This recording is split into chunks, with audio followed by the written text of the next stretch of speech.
అయినవిల్లి మండలంలో YCP MLA అభ్యర్థి ఉమ్మడి తూర్పుగోదావరి జిల్లా ప్రజా పరిషత్ చైర్మన్ విప్పర్తి వేణుగోపాలరావు ఎన్నికల ప్రచారం జోరుగా కొనసాగుతుంది. డాక్టర్ బిఆర్ అంబేద్కర్ కోనసీమ జిల్లా పి. గన్నవరం నియోజకవర్గంలోని అయినవిల్లి మండలం మాగం గ్రామంలో వైసీపీ ఎన్నికల ప్రచారం జోరుగా కొనసాగుతోంది. మాగం గ్రామం అంతా వైసీపీ జెండాలతో రెపరెపలాడింది. విప్పర్తి వేణుగోపాలరావు ప్రతి ఇంటికి వెళుతూ జగన్ మోహన్ రెడ్డి ప్రవేశపెట్టిన సంక్షేమ పథకాల గురించి వివరిస్తూ రేపు జరగబోయే ఎలక్షన్లలో ఫ్యాన్ గుర్తుపై ఓటు వేసి అత్యధిక మెజార్టీతో గెలిపించాలని వారిని కోరారు. ఎన్నికల ప్రచారంలో భాగంగా కార్యకర్తలు, నాయకులు అధిక సంఖ్యలో పాల్గొన్నారు.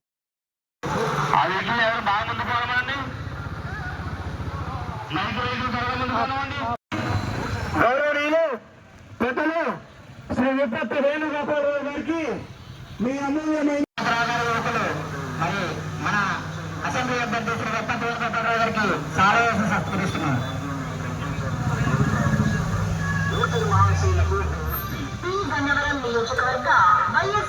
మన గుర్తు మన అభ్యర్థి శ్రీ విప్పర్తి వేణుగోపాలరావు గారు, అమలాపురం పార్లమెంట్ అభ్యర్థి శ్రీ గారు ఈ అమూల్యమైన 2 కోట్లను ఫ్యాన్ గుర్తుపై ముద్ర వేసి ప్రజా సంక్షేమ పాలనను తెచ్చుకోవాల్సిందిగా కోరుతున్నాం. మరో వద్దు, మన గుర్తు ఫ్యాన్, మన అభ్యర్థి శ్రీ విప్పర్తి వేణుగోపాలరావు గారు.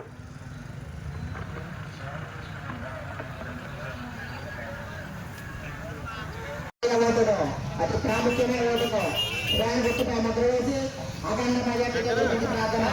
మరో వద్దు, మన గుర్తు ఫ్యాన్, మన అభ్యర్థి శ్రీ విప్పర్తి వేణుగోపాలరావు గారు, మన అమలాపురం పార్లమెంట్ అభ్యర్థి శ్రీ గారు. ప్రజా సంక్షేమ పాలన ప్రతి ఇంటికి రావాలన్నా, వాలంటీర్ వ్యవస్థ మీ ముందుకు రావాలన్నా, ప్రజా సంక్షేమ పాలకుడు గౌరవమాన్య శ్రీ వైఎస్ జగన్మోహన్ రెడ్డి గారు పంపించినటువంటి శ్రీ విప్పర్తి వేణుగోపాలరావు పెద్దలు, విద్యావంతులు, మన అందరి అభిమాన నాయకులు శ్రీ విప్పర్తి వేణుగోపాలరావు గారికి మీ అమూల్యమైన, అతి పవిత్రమైన, విలువైన ఓట్లను ఫ్యాన్ గుర్తుపై ముద్రించి అఖండమైన మెజార్టీతో గెలిపించవలసిందిగా కోరుకుంటున్నాం. అమ్మలారా, అయ్యలారా, మన గుర్తు ఫ్యాన్, మన అభ్యర్థి శ్రీ విప్పర్తి వేణుగోపాలరావు గారు. లెఫ్ట్కి వెళ్ళండి. పి. గన్నవరం నియోజకవర్గ వైఎస్ఆర్ కాంగ్రెస్ పార్టీ ఎమ్మెల్యే అభ్యర్థి గౌరవనీయులు